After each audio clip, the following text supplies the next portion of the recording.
It's part of my life and always will be.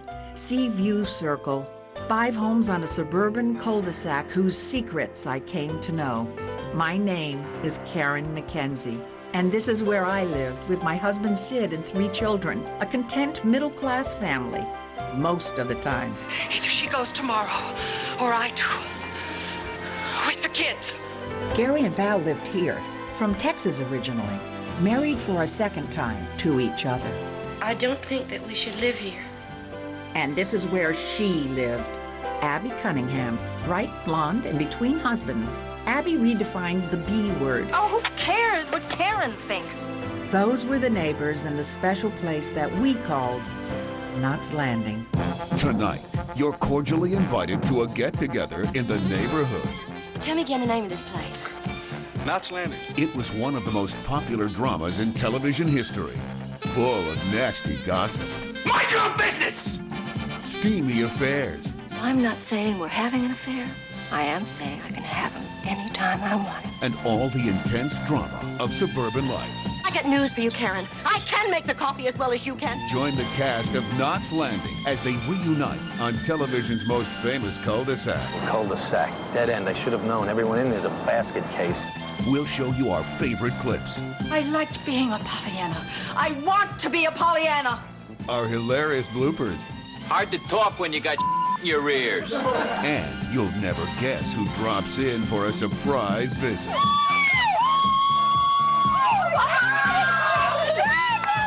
So take off your coat, have a drink, and get friendly with the neighbors. Bitch. On Knots Landing Reunion, together again.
Welcome back.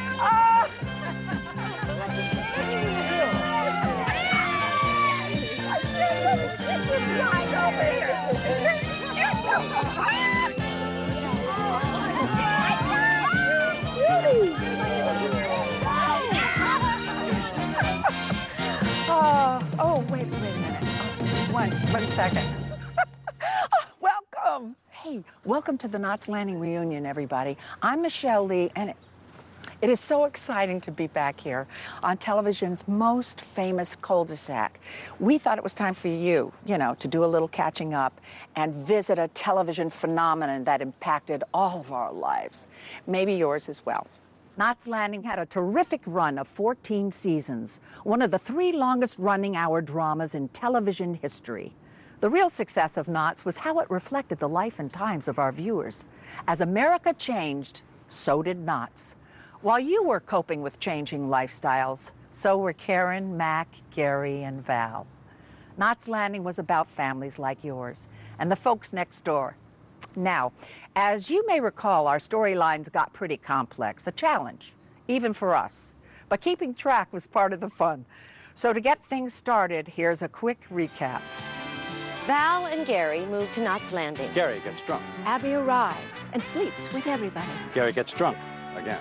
Sid plunges off a cliff and dies. Gary and Abby go into business together. Karen meets Mac. Karen rejects Mac.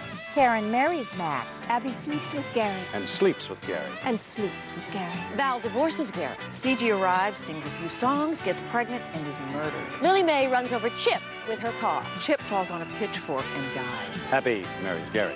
Abby sleeps with Greg. Any complaints? Karen is shot by a bullet meant for Gary. Val gets pregnant with Gary's twins. The twins are stolen by an evil doctor. Val goes crazy. The twins are found. Val feels better. Joshua marries Kathy, who looks exactly like CG. Val marries Ben, who disappears.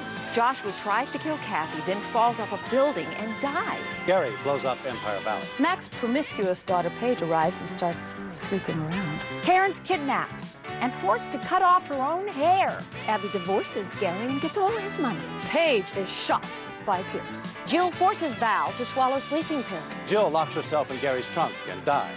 Val marries a rapist who then drowns. Greg marries Abby and sleeps with Paige. Greg divorces Abby and sleeps with Paige. Greg marries Paige's mom and sleeps with Paige. You're gonna need vitamins, Pops. Val marries Gary for the third time. And after countless affairs and crazy adventures, We all came back to the cul-de-sac. Everybody get that? Well, there's a lot to catch up on.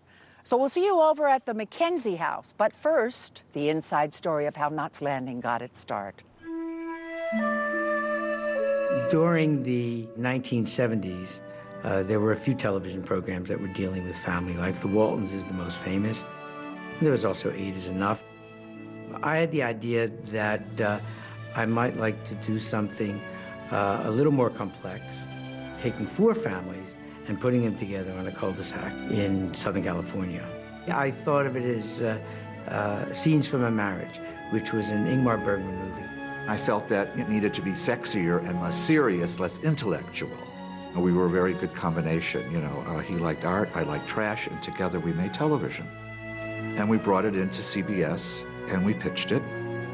They wanted to do something a little more glitzy, more like a saga. Went home, redid it, and came up with Dallas.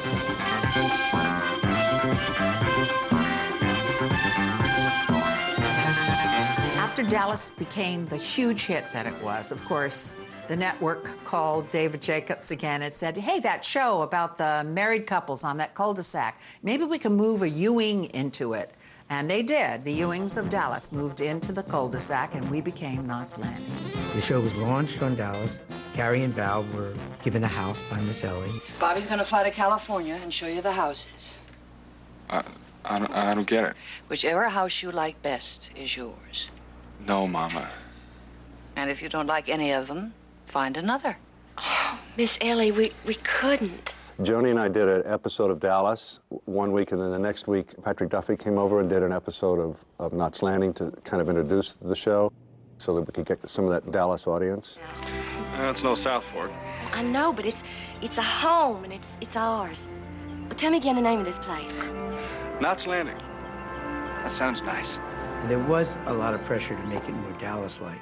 But the fact is that Knots Landing was a very middle-class show, and Dallas was a very rich show.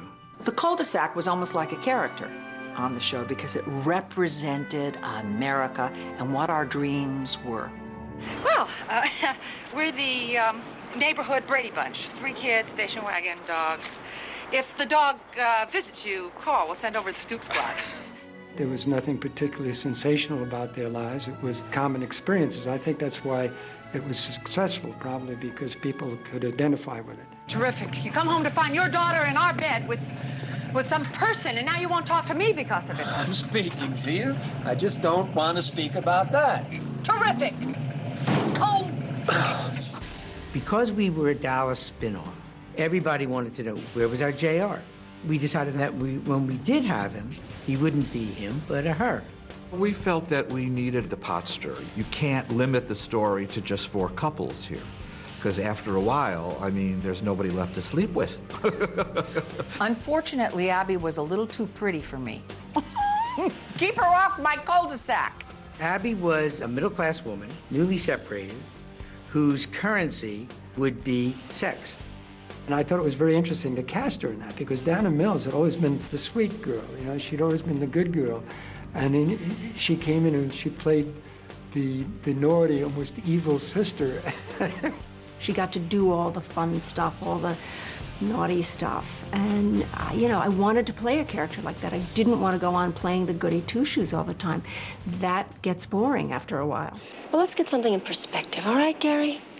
You and I have invested a lot of time and energy and money in this business, and I would sure hate to see it go down the drain because your wife is jealous of me.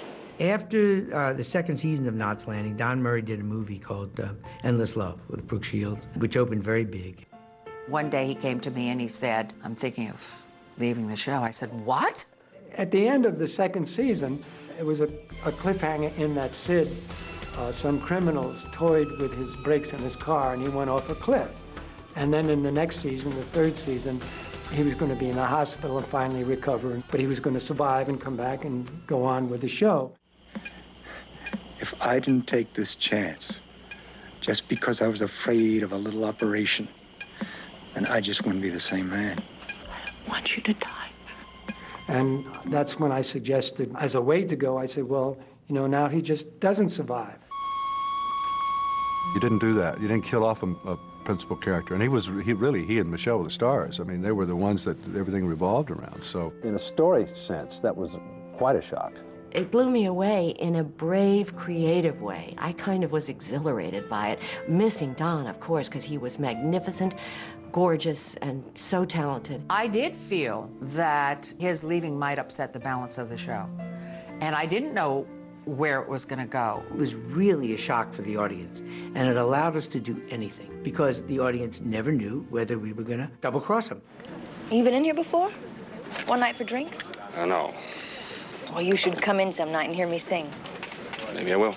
If there was one story that really worked for us, it was the CG story, because what it did was it took all the characters and it brought them into one story. Lisa Hartman joined the show, and she was wonderful. And I think they had hired her initially just to do that year, and she was hired to die at the end of a season. Having her sing on the show was really fun and brought a whole different feel to the show. So now I come to you with open arms, nothing to hide, believe what I say. I had a recording deal at the time, and the album was coming out, and it was just the perfect way to go in and play this really fun character. When the character died, the audience really missed her, and they were angry that we killed her. We missed her. We missed her youth. We missed her popularity. And then I got the call from my agent, and they said, he said, they want you to come back on the show, and I thought he was kidding. She came back as another character, Kathy Geary, CG. So she donned another persona, looked almost exactly alike, and came back again the next year. CG was dead. Room service waitress is there, and she's bent down getting something out of it. And a little something extra for yourself. Thank you. And he kind of does a triple take. It's CG. She's dead, but she's not dead. And it was so hilarious and so cool, the way they shot it. That moment, to me, was one of the most fabulous moments I've ever done. It was fabulous to me because it was such great television. You just want me to sing because she was a singer. No, I don't. Now, come on. Look, I'm not CG. I know that. It's I'm got not nothing... CG, and I'm never going to be CG. And I thought, well, this is either going to work or I'm going to be laughed out of the business. I need to sing. Can't you understand that? If you need to sing in public, why don't you sing in a church? My character, Joshua, was kind of almost unimaginably earnest guy, you know, someone who was trying to project these fundamentalist religious views into his own career path. Every day and every night, the news blares out at us unthinkable tragedies. Once we begin to believe that the world is what the news tells us, it's easy to fall into despair. We were very lucky with Alec. I mean, what he contributed to our show was enormous. I found an answer. A way out of the trouble that I've plunged us all into if you just let me come home with you and explain. Not to my house, you won't. Well, maybe we could find someplace else. Mama, the only place that I will go with him is to a psychiatrist's office. Somewhere where you can get the help that I think you need. He was a guy who, once he got out into the real world, he got corrupted by it. They kind of played it like he was a little unglued in a way. Say goodbye to Kathy, Joshua. Goodbye, Kathy. You've been bad, and now you have to be punished. You know, and when power and influence and ego became the most important thing to him, he, you know, had no choice but to jump off the roof of the building. I am what you made me! Oh, stop it! Stop blaming others for your faults. I don't care anymore. I don't care that I was a bad mother. I only care that you have become a monster. And you trample on everybody. You devour everything you touch. Mama. No more, Mama. You're not my son. How could I have given birth to anyone as cold, as cruel, as... I remember I was really sad that I was off the show, not in, you know, in terms of career-wise or economics or whatever. I was sad because I really liked those people. Because Knots Landing was not the mega hit that Dallas was, we were always struggling. Dallas came in like thunder, and we crept in quietly. Our show was always the little engine that could. We would chug along, and we'd get, you know, good ratings, and nobody ever talked about us. It was always Dynasty in Dallas and Dynasty in Dallas. We were against Hill Street Blues, and it had a strong male audience and a strong male demographic, and we had to get those men back. That's when Kevin came in. What a mess, Karen. I knew she was trouble the first time she walked through that door, so what'd you do, huh, Mac? You fall for her all the way. Should have taken French in school, cul-de-sac, dead end. I should have known. Everyone in there's a basket case. David Jacobs and Michael Fileman made it very comfortable for me to do what I wanted to do. Mac was, as I am, comfortable with himself. He was out to help another person understand that life is not as complicated as sometimes we make it out to be. If we take a simple road, we'll be okay. You can't go around screwing this many people and expect to get away with it. I'll bet you're not even getting paid for this. That's always been an issue, isn't it, Greg? Money? It's always the issue. It floats the boat. They didn't have a real masculine image that was a force of antagonism. They wanted to bring a guy in to stir things up for 8 episodes. It was an 8-episode arc that lasted 9 years. I thought I heard someone splashing around out here. Well, why don't you join me?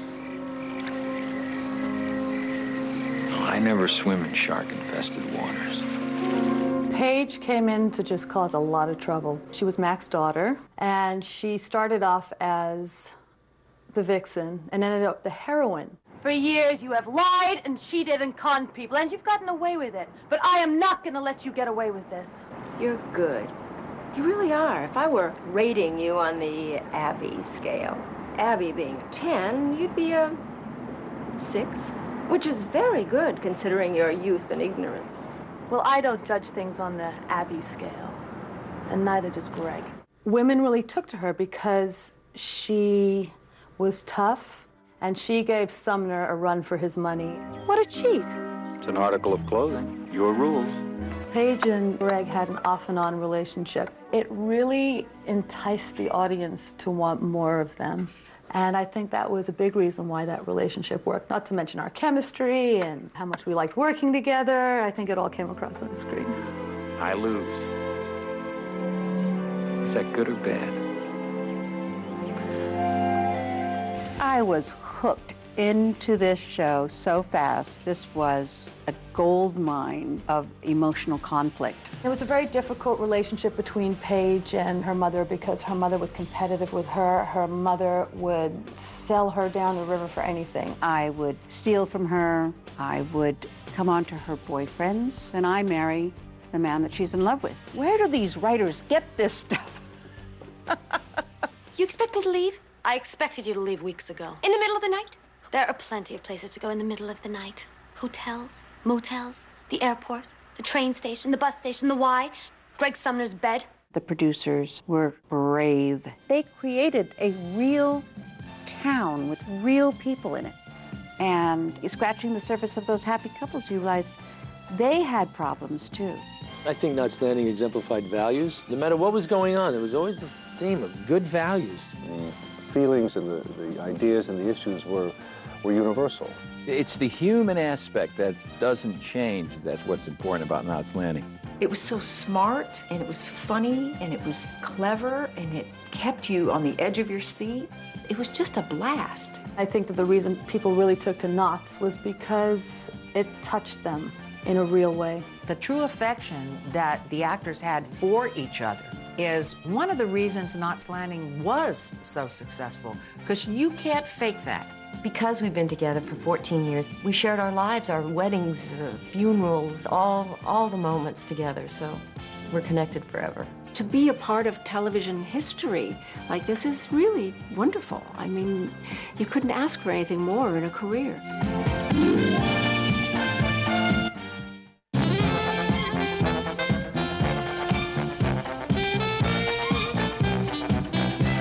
Of all the couples on Knots Landing, Gary and Val Ewing were the cul-de-sacs, Romeo and Juliet.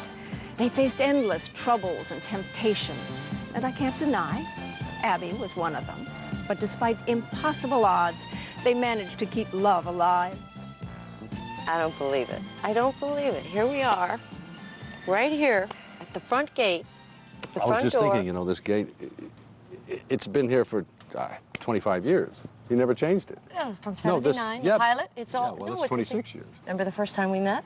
Yes. Do you? Yes, it was Wonder Woman. We did Wonder Woman together.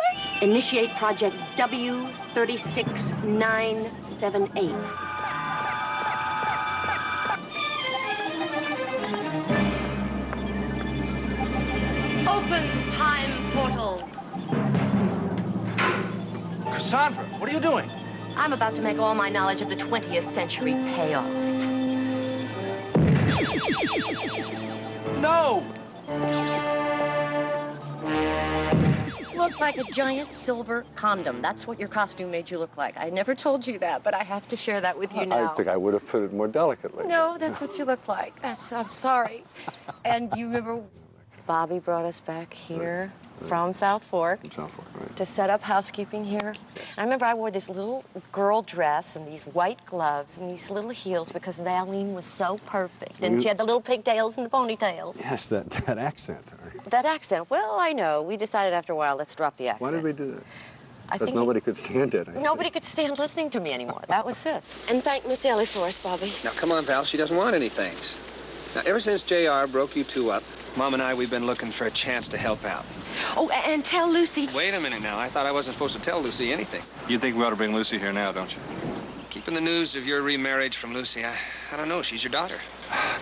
The marriage was so short the first time around. This time, Val and I have to know it's going to last, because if we bring Lucy here now and we can't hack it... No, we'll make it. It's not going to take us long, neither.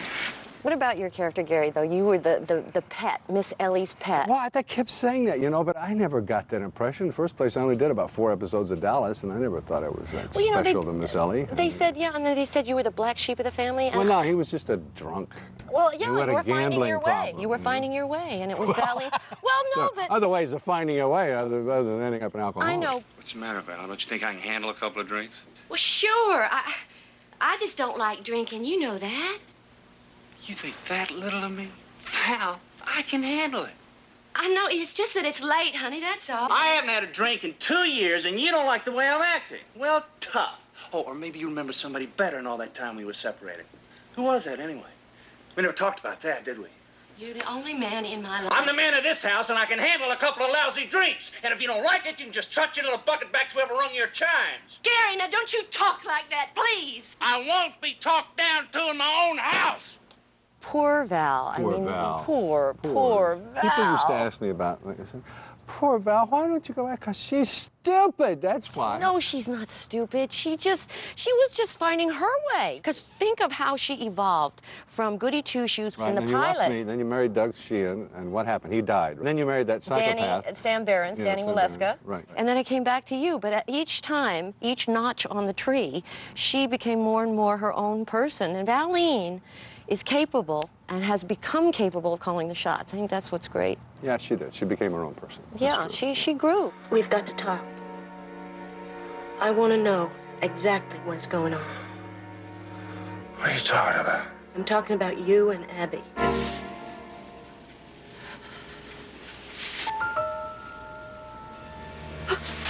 Val.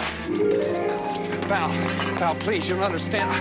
We can talk. We have to talk. Honey, listen to me, please. Please! Don't do this. Don't do this. Come on. Val, please. No. We've been together too long. Listen. Come on. It's not like that. You gotta, Valine, damn it. Stop the car and listen to me. Val! Valine!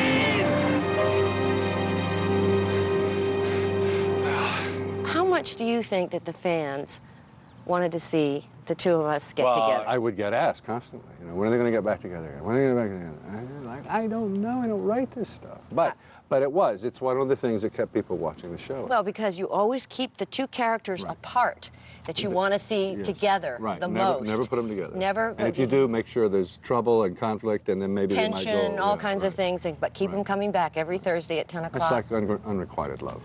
Can I kiss the bride?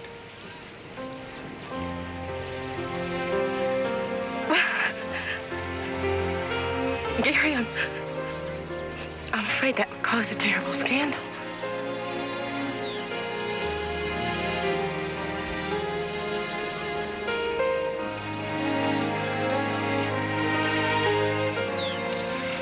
I hope you're happier with Ben than you've ever been in your life.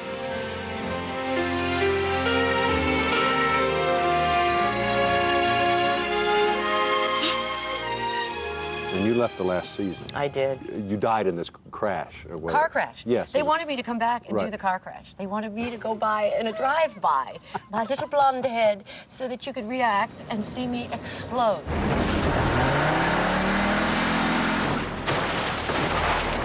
Oh, my God.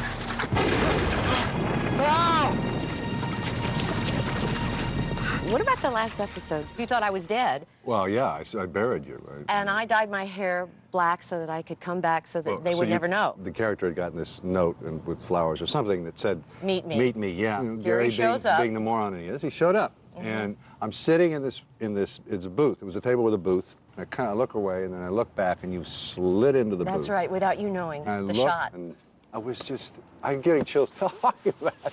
But see, that's the reconnection. That's the It was incredible. Gary.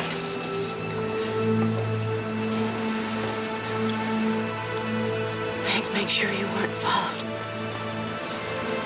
Val. Yes. Valley. Shh. Don't say anything. No one can know that I'm here. Or that you saw me. Oh, God. Don't react. Don't do anything, Gary. Oh, God, I'm sorry. I'm sorry. I have to do this to you. Don't. We can't talk here. No, I can't. It's too dangerous. It's too dangerous. Let you go. The two of them were meant for each other, I think. Obviously. I mean, I never figured that out. I just figured there was certainly a bond there that was unbreakable. Gary and Val, now you see? This is what I'm talking about, the connection. It's there. Gary and Val became Joan and Ted in terms of the connection from the characters to the people, to the audience. And that's why they never wanted to see us apart. They never wanted to see us separated. Well, I just hate it when my mascara runs. Oh, I know it. Makeup, you see? See, that's what happens. But you know, that's what this place does. No, it doesn't. It's just when I see you. Oh, well, I've made grown men cry many times. Yes, I've heard of that. For a good time, see Jones, you'll make you cry. I know, I'm here. I'm telling you, that's the thing about the two of us. And when we do the reunion in 5 years, the next one... In 25 years? No, 5. 5? We may not last. 5 more years. But no matter what, I'm here for you. I'm here. Always will be. I love you so much.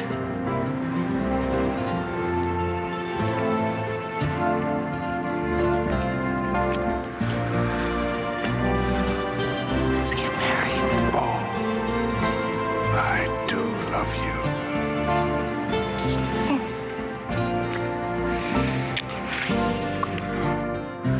I love you too.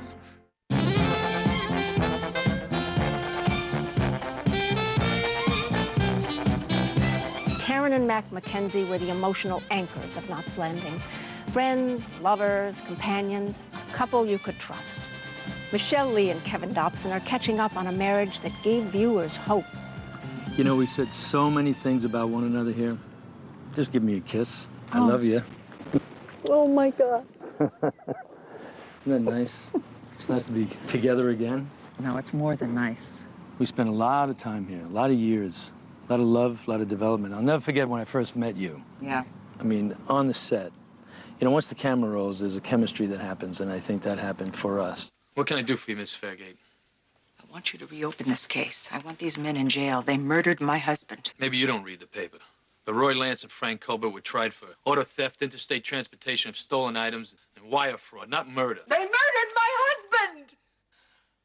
They shut him up so he couldn't testify against them. Isn't that true? Mrs. Fairgate, I'm on your side. I'd love to help you. But the case is closed. It's finished. I can't help you. Nobody can help you. I'm sorry.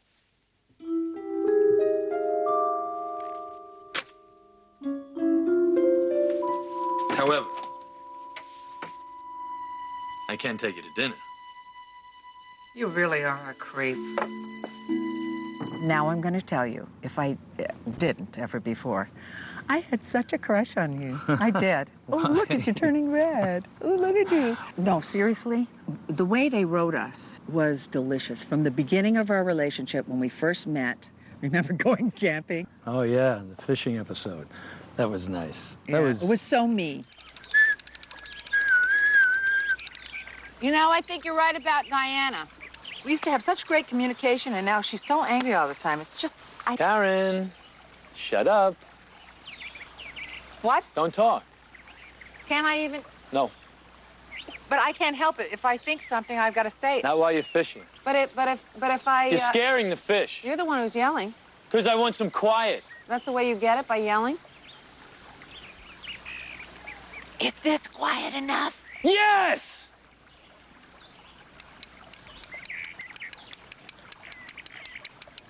I do have a wonderful story that I've never told you.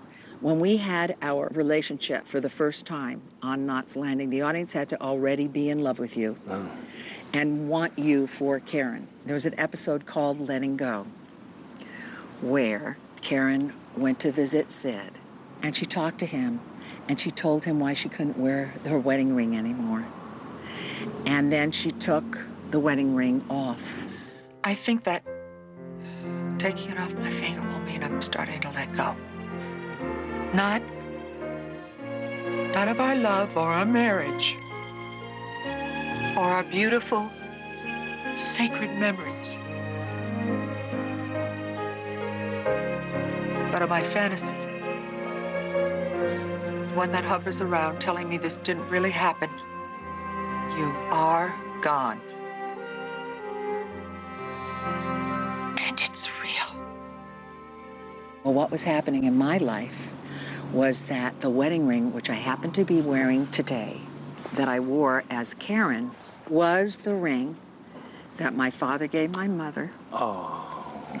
They gave to my husband to give to me to be wed in. So the ring had so much emotion and so much meaning to me. In that episode, I took off my ring and kissed it. I was taking off my father's wedding ring to my mother and my marriage ring, and I never had an excuse to ever wear it again. Oh, that's a beautiful story. And I know never you knew never heard it. Never knew it until now.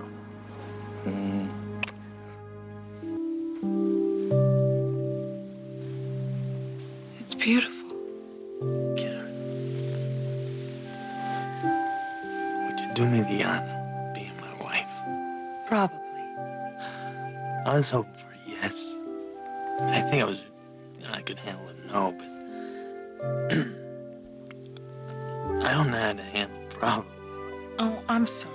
I mean, it's just, it really is a lot more complicated than it seems. Oh, no, It is because... No, it's not complicated. But you... It's simple. So you either love me or you don't. If you love me, it's yes. If you don't love me, it's no. Do you love me? Yes. I love the things that we did. You know, we worked hard at developing this relationship so that people could relate to it, and we brought a lot of our personal lives into it. The most important thing, I mean, in terms of our audience and who we represented to the show, was that we were truly the couple that gave hope for the survival of marriage. It was. It's like, you know, this house and what we represented inside of it, to me, was the moral anchor of the show, where everything on either side of this house was spinning. Right. Spinning in and out, you know. You're doing everything you can to help Val. We all are. There isn't anything else anyone can do. The rest is up to Val. Why doesn't that make me feel any better? Come to bed. I will. Val'll be fine.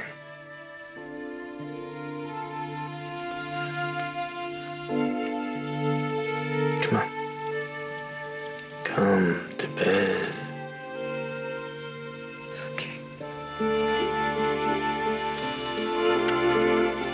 I'll tell you what I loved, and I know you did too, when Michelle Phillips came into our lives. Admit it. If Mac had to choose between the two of us, he'd never choose you. You with your little tract house, your little dead-end street, your little dead-end life, with your little outdoor barbecue grill and your kiss-the-cook apron. Oh, it all makes me sick. And I'm going to get off the phone right now. I think we've said about... You want to know the truth? I'll tell you the truth. I never intended to die. I intended to bring Mac to his senses. I did it so that Mac would choose between us. I never give a gift unless it's something that I like myself. You know that? And I love hot dogs, especially when they're charcoal barbecued. I'm gonna put your names in them. You know, Karen,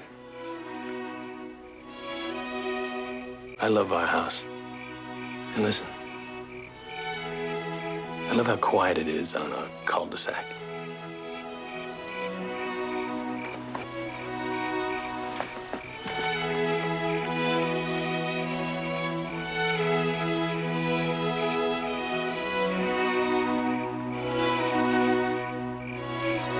You were my hero. I was your hero? You were. You're my hero, kid. I don't know. Oh, yeah. You know, people think of our shows as a very serious, dramatic piece, but we had some fun things. Oh, what I loved about the show is that we could do comedy. And some of the things I love more than ever are our comedy scenes. Pure out-and-out romantic comedy. We were able to laugh at one another. It was nice. I laughed at you a lot, but you were never around when I did that. Get rid of it. Karen. Karen. Oh, Karen. I have clients coming. Well, I've got an appointment. There are clients coming. The steelman. Karen. Oh, Karen.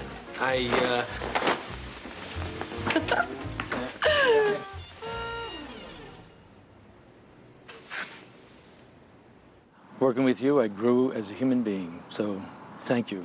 You're always in my heart. You know that. Thank you. And Mac is always in my heart. You're love.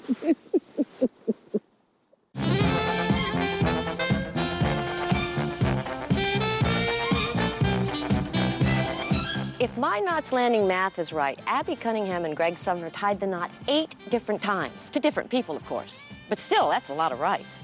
So let's get back to the reunion where Donna Mills and William Devane are having fun, sorting it all out. Anyway, what I was saying is... No, it's incredible. You still look 28. And I look 98. It's not How does that happen? true. You've always been sexy, and you still are. Yeah, old and sexy. No. Gorgeous and sexy. So when you think back on something like this, you know, it was your character that influenced all these unhappy women today who have jobs and are out there working hard, trying to raise kids by themselves and I know, all I'm going so crazy. proud. It was a character that you created. It was I know. great. She was the woman of the 80s. Exactly. You don't believe in anything. Oh, come on, I do too. I believe in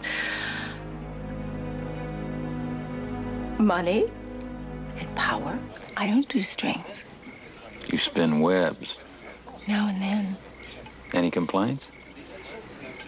Not so far. I found that the women out there that I heard from, as much as Abby was a villain, they liked her and wanted to be like her. They wanted to have the same kind of power that she had. They wanted to have the same kind of... High heels in the throat of the guy. Yeah, That's exactly. what they wanted. Yeah. You bet. Now, I like my marriage. I assume you like yours.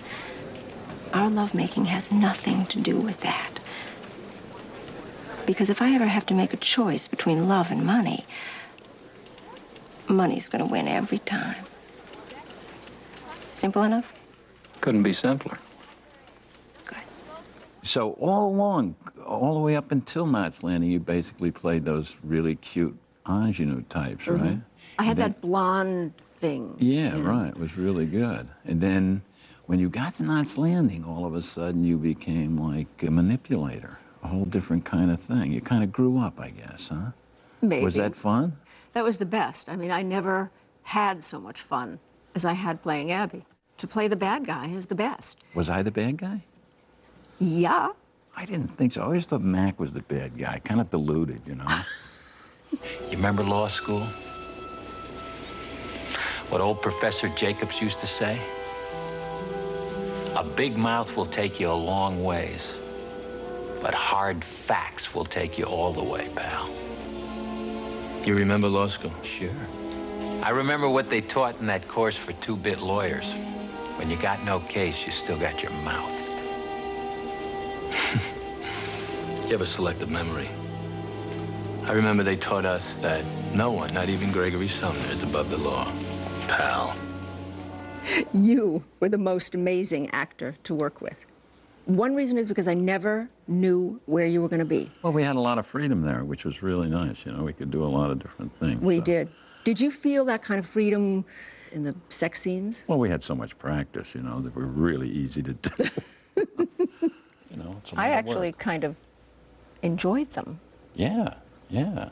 It was kind of a drag for us, though, because every time you kissed, it was 20 minutes for you to get the lipstick back right, you know? If you don't have the good sense to know that I'm the best thing that ever happened to you, then you're not the shrewd politician I thought you were. Hey, I'm not talking about breaking this off. I just think we should take it easy for a while. That's long enough.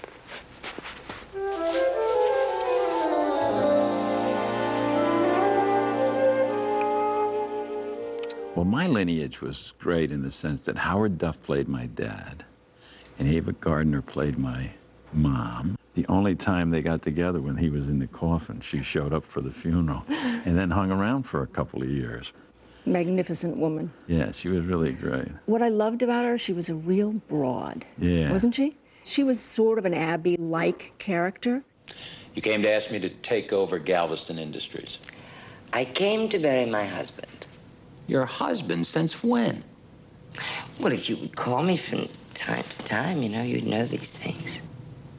It's very difficult calling someone when you don't even know where they're sleeping.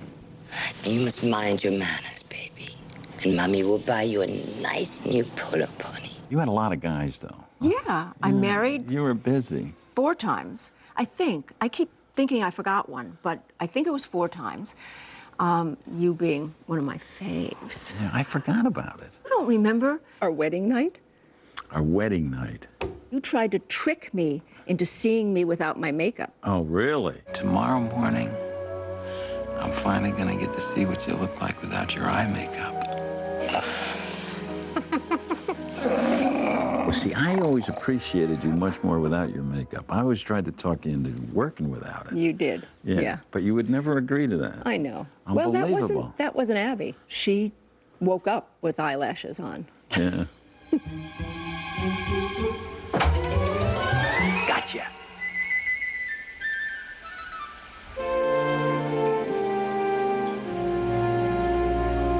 It is so good to see you.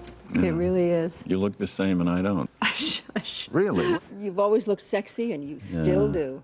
Sure. It's true. Well, I hope We it should continues. probably go join the rest of them, don't you think? Do we have to? Because they think we're outsiders to begin with. I know, so but they're all so boring. we have to, I know it, but I'll have to go there and kind of spice it up. All right. What do you think? Okay.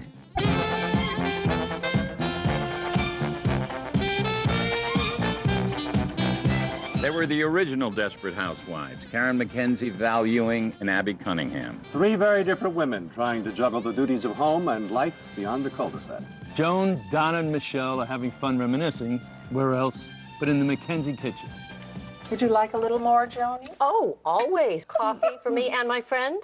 You're good. Friend? Yes, This friend. table brings back such memories, doesn't it? Gosh, For the all kitchen. the scenes that we ever did. It's the In confessional kitchen, room. Heart to heart. Val would spill her guts to Karen. Yes, I don't know what I'm doing here. Well, you can sit and... I wasn't a friend. Well, You yes, certainly you weren't. were. We never liked you. I know. I never liked you. Or Abby. I know. Either one. You know, I just love what TV Guide said about us. I don't know if you remember. They said that the three women on Knots Landing are like Earth, Wind, and Fire. Earth being Karen, Michelle. Oh, no, I was fire. No, that think was I was Abby fire. was fire, Yes. and I was wind. Of course, Valine was wind. Oh, yes. What I remember most, we did a scene in here with a problem that I had. I think I was always a problem, and we were talking about our problems right up here. Gary had an affair. You're kidding. No. And then we get together head to head. And we didn't know what to do. What are we going to do? And we just looked at each other and said, Let's go get a pizza. Let's get a pizza. Val and Karen, real girlfriends. Even in the sweater scene. The sweater scene was, what woman on nighttime Doesn't continuing identify. drama says I'm fat? Nobody does. Oh, my, this used to fit. It's fine. I look fat. Karen, you... Wait a minute, come here. Come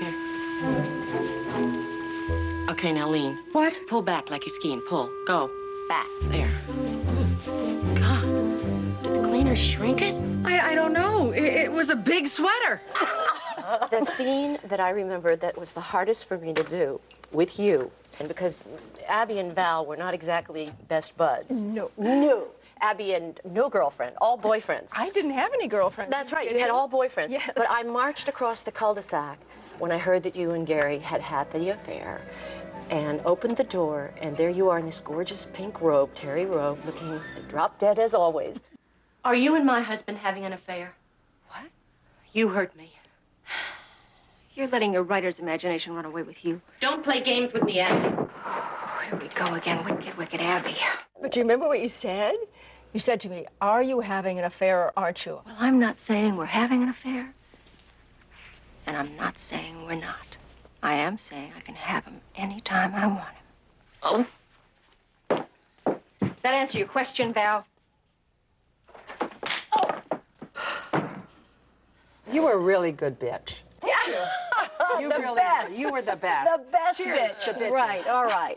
Do you think the audience realized that we were sister-in-laws? Probably not. Well, look, my brother was married to you. Yeah. Talk about first husband, I know, second husband, and I third. still never liked her. It never changed. It never changed. I never trusted you. No, you didn't. With good reason. But there was a time when her daughter, Diana, needed a kidney. Moment. Yeah, I was the one who matched, and I was the one they wanted to do it. Abby? You don't have to say anything, Karen. I'm doing this because I have to. For Diana. For my brother's child. And for myself, so I won't have to live with the guilt of having refused. But I am not doing it for you. Well, can't I... No. I don't want you here. I don't want us to be civil to each other, and I don't want you to pretend like you like me all of a sudden. If you want to show your gratitude, save a whale in my name. And I kissed your forehead. You did? You did? With great love. She God knew. Took forbid everything that she would know. that I had to keep my eyes closed. She didn't want to see it. God, she's going to kiss me. Oh, Oh, no. God.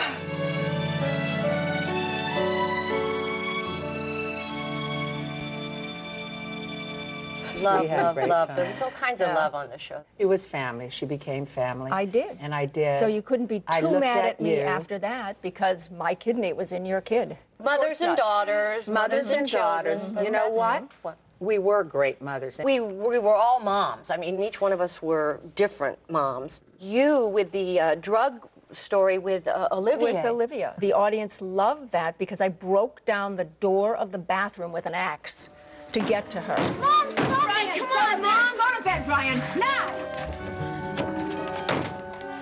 Mom!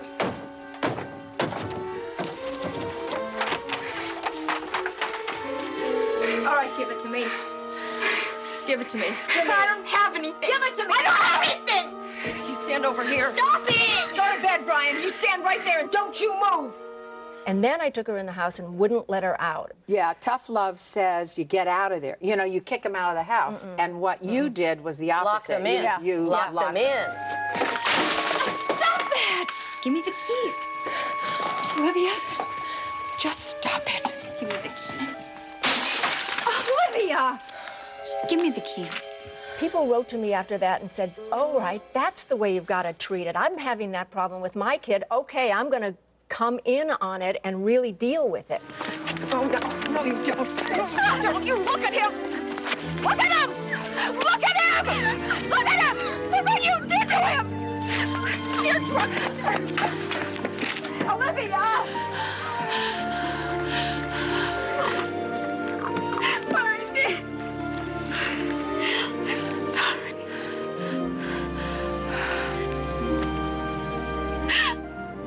I'm sorry. Another mother-daughter, and this one goes a little bit to you, was my storyline with the twins. Yeah. I was given a gift. When that doctor looked at you Yeah. and said, your babies didn't make it, and your take, which was like 5 seconds on camera, on your eyes, was pure Joan Van Ark magic. I'm afraid that we lost the babies.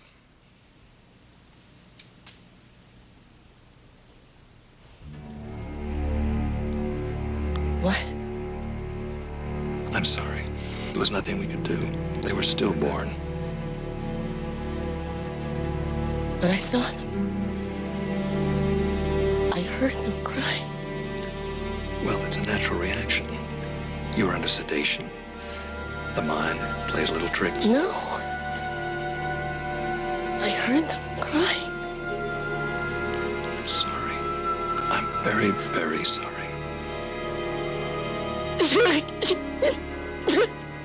Abby accidentally set that emotion, the twins being stolen, by saying something to some character that she was working with, who then went and stole the twins, Yeah, and she found out about it. She knew about it, but she didn't know where they were. She didn't really have anything to do with it, because I had said to David Jacobs, I don't want to be responsible. If you want the audience to really hate me and never want me back, That's right.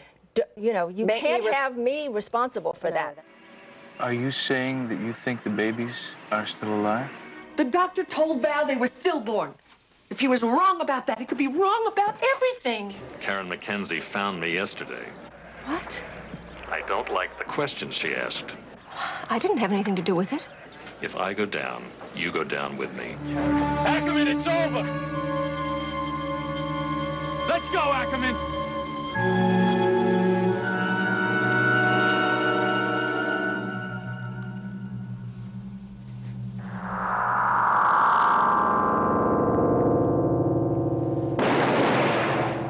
They told me your babies are alive. They found the babies. Wait, come on. The babies were adopted illegally. No. They were taken from their natural mother without her permission.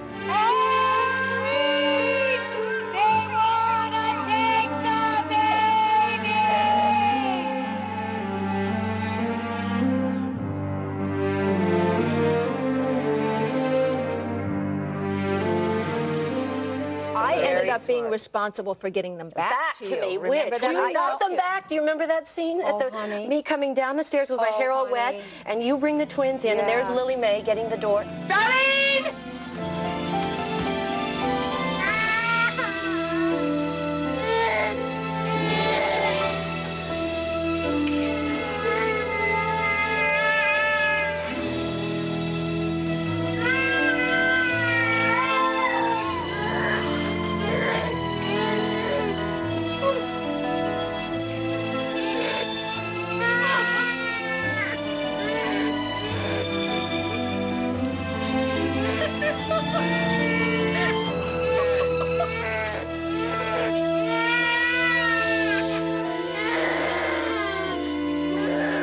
What I remember most with my kids, and I had 3 first with Sid, was just are real mommy moments. You know, I had real mother moments with them.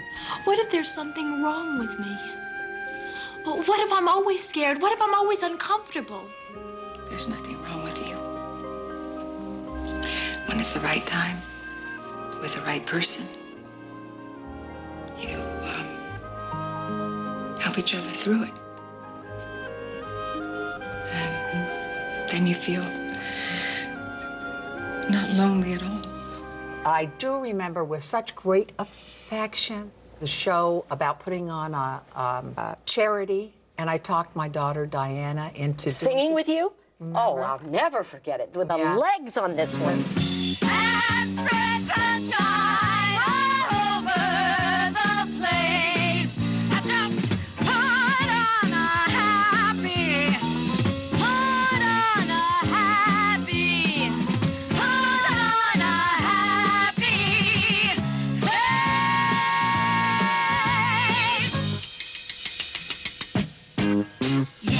Last Valentine's Day.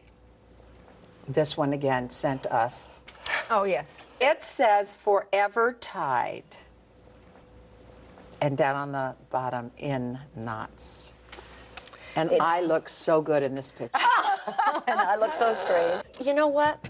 The truth is that we did all this Sturm and Drang and up and down and all the storylines, but we are. 1, 2. We are 3 great broads. Yeah! If we do say so ourselves. The original Desperate Housewives.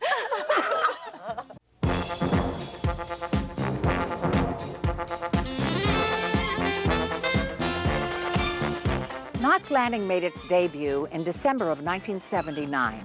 From the beginning, one of the show's greatest strengths was how it reflected the pulse and truth of the times. Supporters of the Equal Rights Amendment gathered once again yesterday. Passage of ERA is highly improbable. You're always working for some good cause. You're damn right I am. The ERA is your cause, too. Over a span of 4 presidential administrations, our story mirrored the changes in America that millions of viewers were experiencing. Acquired immune deficiency syndrome. The often deadly disease was unknown 5 years ago. What do you know about safe sex? You mean safe sex against AIDS? Mm-hmm. If you're gonna go all the way, you have to have a condom. When Knots Landing moved into the 80s, it reflected the relentless ambition of the me decade.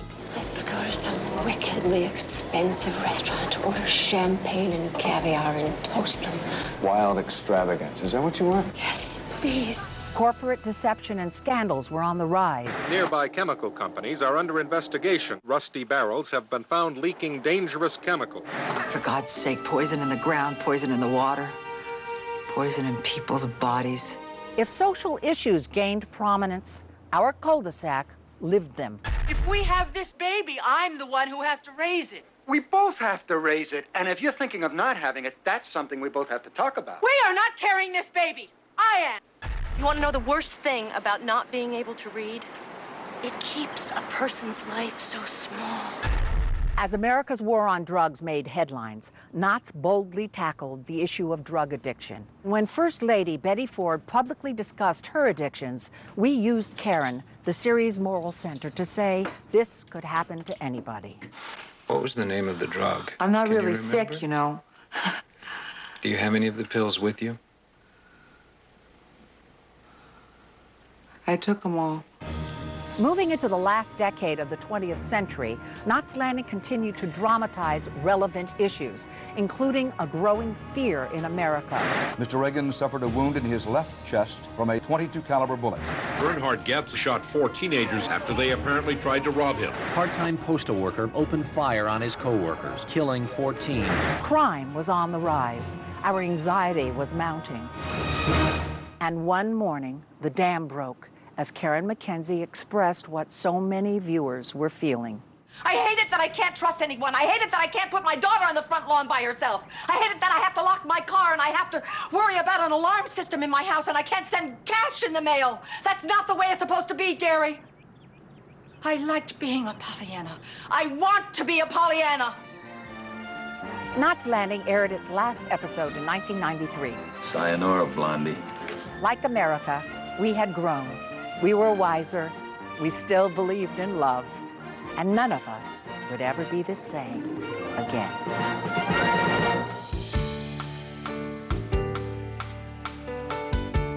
The women on Knots Landing, each in their own way, were women of strength. They accepted, even enjoyed the role of housewife, except Abby. But they also dreamt of other possibilities. Valine became a published writer. Karen found she had a knack for business. CG became a recording artist. Abby broke through the glass ceiling, showing women in America they could do it too. Another signature of the women on Knots was a sense of style. The clothes that Karen, Paige, CG, and Abby wore represented some of the best fashion designers of the 80s. Even poor Val, whose wardrobe consisted mainly of slacks and a man's shirt, got to put on a beautiful gown now and then. I had fun catching up with Joan, Lisa Hartman Black, and Michelle Phillips, where we got down to some real girl talk. It is. It's silly. Or Just chasing little Lily, Charlie. right? Chasing Lily. Well, that keeps you. Yeah. Well, look who's here, Hi. Miss Gorgeous Abby. Well, thank you, thank you. Well, you're not so bad yourself. We're fabulous, all right? We're pretty hot. But you know, I have to tell you that the women of Knots Landing always were glamorous and strong. It speaks a lot about the confidence. All of us individually, I think, are very confident in our real lives, and I think that all the characters brought that in. Yeah. But all the women had a focus and they wanted to live their own lives. They didn't want to just live through their men. It just always amazes me how much you know about. Somebody has to pay attention to those things. You certainly don't. That's why I married you. I'm tired of waiting for us to start working things out together. We have to do this as a team. If we're going to be husband and wife, we have to decide on things together, make decisions together. Stupid of me to think that you could be reasonable. You just stay away from us. Stay away? Yes! Do you think you can do that? Looks like I'll have to manage on my own. But I've done that before.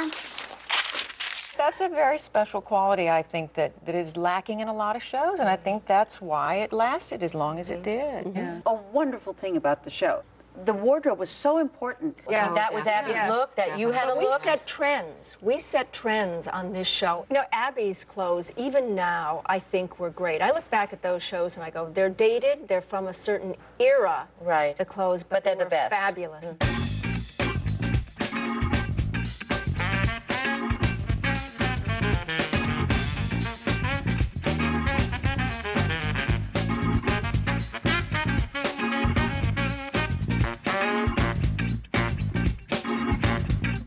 No more polyester knits. Looks like the real thing. Whatever it was, we all had our own look. Well, do you remember the show I did where I buried Peter Hollister? Oh, yes. And never got my clothes dirty.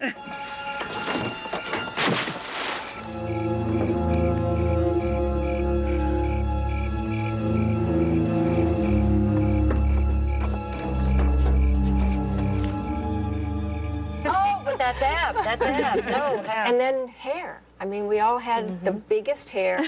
Supposedly, I came back in a mullet one year. What's a mullet? A mullet is that look with the longer back and the short front. Oh. And it's a guy's look, basically, so I'm not sure. What? I like it. I think American women were fascinated. Tune in every week to see what they were wearing. The Knots Landing ladies.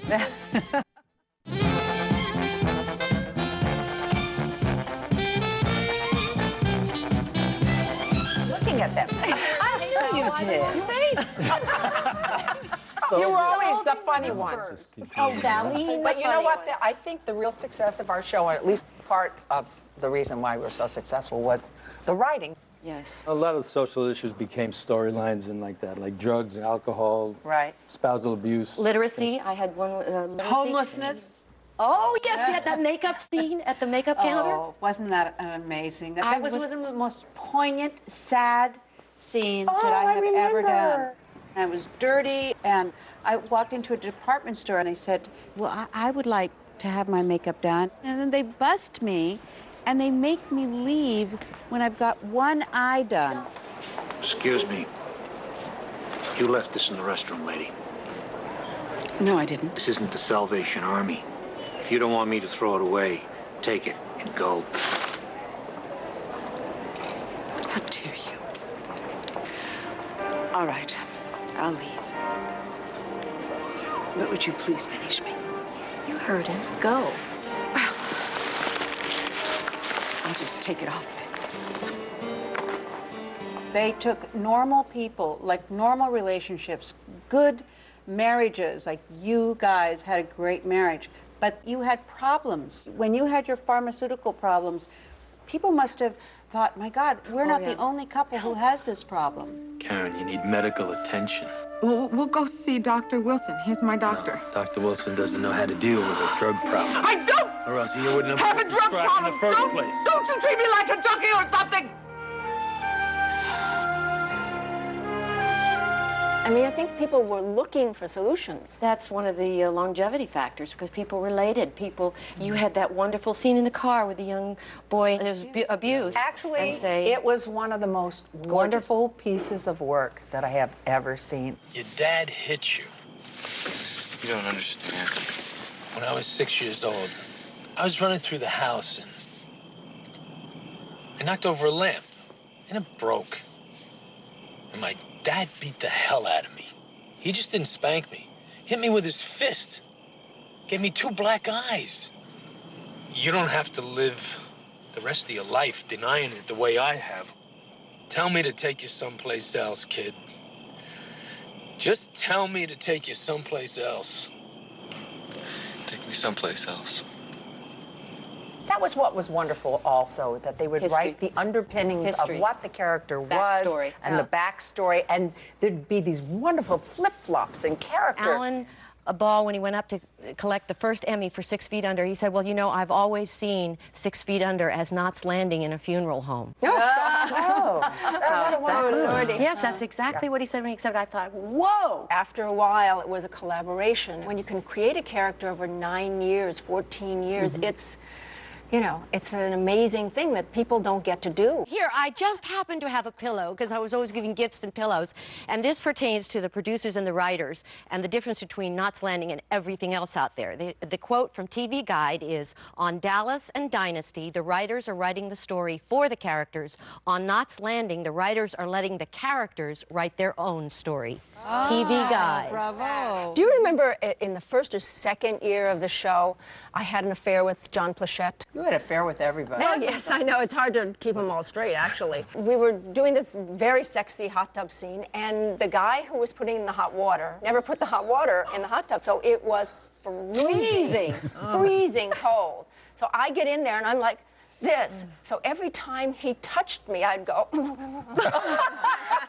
the network saw it, and they thought that every time he touched me, I was having an orgasm. Excited, more excited.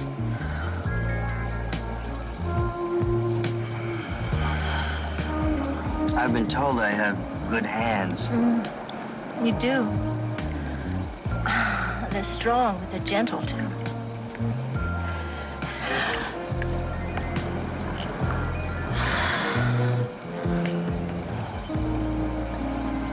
And they thought it was the sexiest scene they'd ever seen. My very first day on Knots Landing, I'm singing a song. I stand up and do my thing, and Abby comes in. So I'm sitting there, and now it's Donna's close-up, Abby's close-up, and she goes, hi, I'm Abby. Nice to I mean, I'm mortified saying it. I'm sure I'm beat red. She did that to me my first day, and I went, I'm dead. I'm never going to survive. That is funny. It's kind of loosen you up. Yeah, you loosened me up. Okay, you guys ready? What is a reunion without bloopers? You really doing it? Yes, I'm really doing it. There we go. Hello? Something incredibly horrible happened. What could be so incredibly horrible? There's no one left in the cast that we haven't slept with. All right, I'm at St. Agnes Hospital. All right. All right, bye.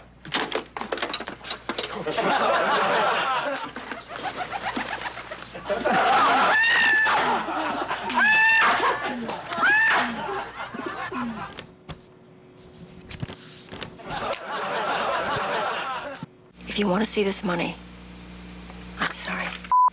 I figured you for a solid 10, Finnegan. As if trying to come up with an alternative, as if we weren't trying to come up with a whole, what the Last night we were kind of trying to... Because you know I can't say I don't want you to feel safe or unsafe. What? You know that I know that you want, that I want, that I don't want, that you can say, I can't say, that you can say to feel safe. It's kind of stupid to threatening a dying... By the way, isn't it stupid to threatening? Hard to talk when you got in your ears. Okay, bring in Jones highlight. Jones highlight.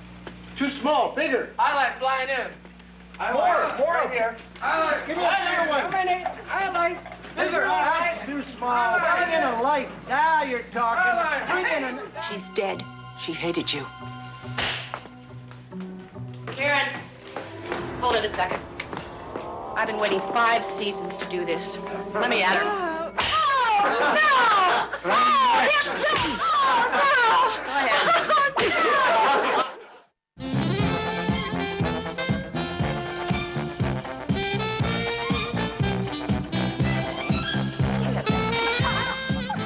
You know, I think we did something on this show that was unique in the annals of series television.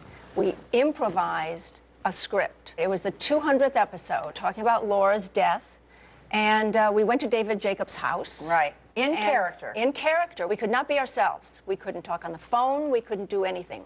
We had to be the characters the whole day. How long did this go on? How long 2 did you days. film? And then the writers watched all the tapes and wrote the script that was the 2-parter. Why didn't you tell me Laura was dying? Because you don't have to tell secrets, Val. Everything you know is written all over your face. People can see for miles Did you around. tell Mac? Did you answer me, Karen? Did you tell Mac? Yes. Then you did tell somebody else, even though Laura asked you not to. Yes, my husband. And I'm your friend. You all think that Valian can't handle it. Well, I'm here to tell you I can. Nobody... Karen, you talk to me when you're ready to talk to me as an equal. Otherwise, you don't talk to me at all. There was a scene at the end of the episode where we're all sitting in Sumner's den, and Laura said goodbye. And he told her what he really felt in a way that the audience was blown away. Laura left some farewell messages on a videotape. I'm going to go in the den and play them. There have been a lot of people in my life who said they loved me, but you were the only one that made me feel truly loved. Of course, you had a weird way of doing it, but it worked. You left me in a bad spot, Red. I don't know what you're trying to tell me. Why'd you leave me all alone? I can't figure why you left me all alone.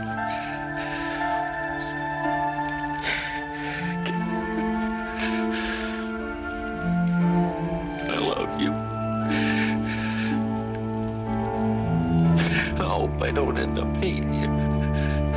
Main's character, Sumner, he was very compassionate toward everyone. I don't know. Yes, exactly. It's the piece of the character that you never see. It's under The flip side. The flip side of the character. This show had so many plot twists and turns. That was the wonderful thing, I think. Nobody ever knew what to expect. It was unpredictable. 180 degrees each time, something different. I remember one with Ted. Remember Ted? You got dead. Weren't Who you? killed me? Weren't No, you? they killed her. No, forget CG. And her. The show was on so long that we don't remember the episode. I was shot. That's right. And you were in we went to a funeral. That's right. And everybody was upset that you weren't coming back. I don't remember. I was dead. I'm just wondering, how did you feel, Lisa, about going away and being out of the show and then being asked to come back? To come back on the show and be terrified, whether it was going to work or not, and to have it work and have us all have so much more fun. And I love you guys too, and still do. It was so great. It was. It was such a family. Isn't it amazing how many actors got their break, their first shot on Knots Landing? Who was that guy who was here with you last week? My lawyer. Can I have his phone number? You need some legal advice? Heck no. You guys gonna be clearing out some timber? Some timber. We're taking out everything. What are you talking about? Well, he told us to clear cut the whole thing. I baked them myself. You mean the servants actually allow you in the kitchen, huh? Hey, I was just kidding. Are you going to tell me what you were arrested for? Soliciting, turning tricks, whatever you want to call it. What'd you call it when you were on the streets, honey? Does your mommy know you're out? Are you kidding? Come on, you're a big girl, Jill. You gotta get out of the house sometime. Go for it. I think you should do whatever it is you want to do. And let me do it with you. You'd sleep with me? Well, I want you to tell me how much you want it first. We have to tribute and celebrate Julie Harris, who was my mama, Lily Mae. The sweetheart. I remember we would finish and Julie would go off and do a one-woman show. I just was so amazed by that. 4 Tonys, or maybe it's even more, I don't know, but more, many nominations. A brilliant actress, and she brought all that class. Lord preserve my sinner's soul, but I do believe it's more blessed to give than to receive. And God knows you gave me plenty of opportunity to give. I let you down that night you came running to me with Lucy and begged me to take in, and I had more selfish things on my mind. Hey, stop that. That's all behind but us I'm now. not like that anymore.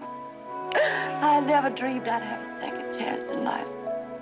Don't you even care about Valene and those children? It's not up to me. Kathy? It's not up to Valene, and please don't lay that on me. It's not. Look, Lily Mae, I don't want to talk about Kathy! I remember we had a scene coming up, and I called her over the weekend. I said, Julie, how can we make this special? Not one more coffee scene in the kitchen. She said, well, I've just cut my hair. We could give me a perm. Good. Yep. Contains no lie. Well, I should hope not. Ask me no questions. I'll tell you no lie. Mama, you are being silly. Well, why shouldn't I be? This vibrant, glossy perm has gone to my head. I never let her do it, but there were tufts of hair in the sink. No, are you kidding? No, I'm not. No, it was part of the scene. Valene, I'm hot!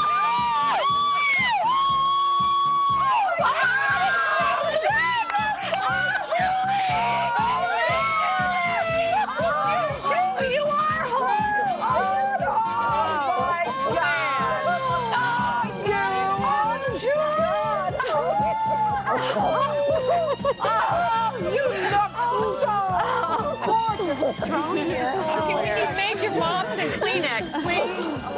Gorgeous. You look gorgeous. Gorgeous. I can't do this. I can't do this. Julie, wonderful. Kleenex. Hitting all this. You are.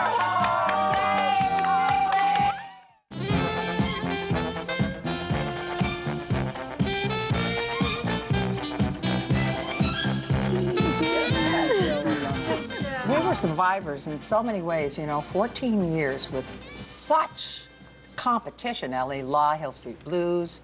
But the fans never, ever, ever forgot. They stayed with us and hung in there. 350 episodes. No, wait. 344 episodes we did.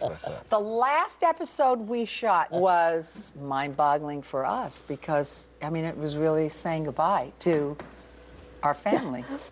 And it was hard. I remember the day. Ted, you were out of your mind. You were emotional. I have never seen you emotional. Even Ted. Are you kidding? Like a rock. Even Bill. I'm like the vein. I don't We get all were walking around. I think I was written out of that episode. No, you were not.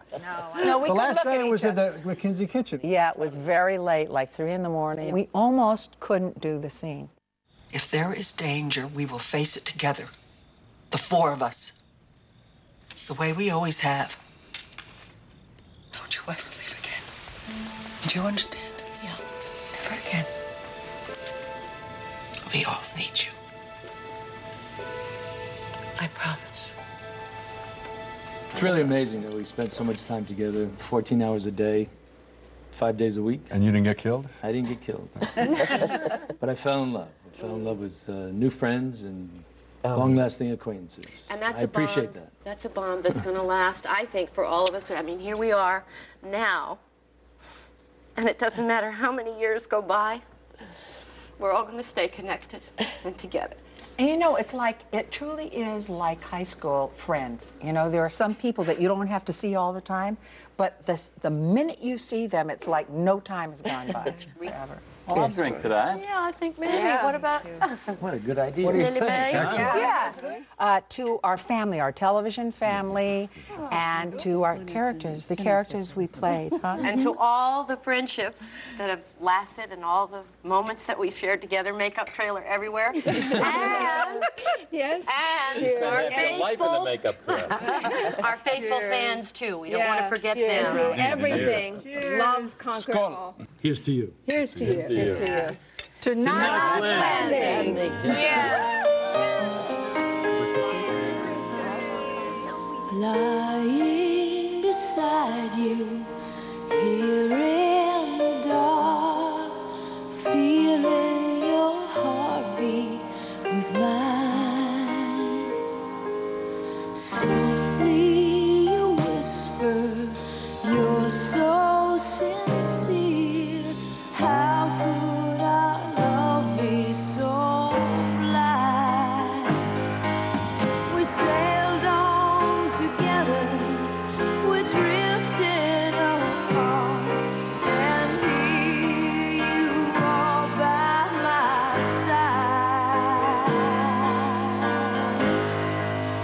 So now I come to you with open arms, nothing to hide. Believe what I say.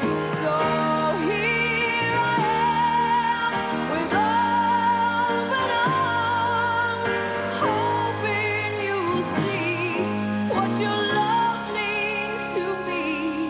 Open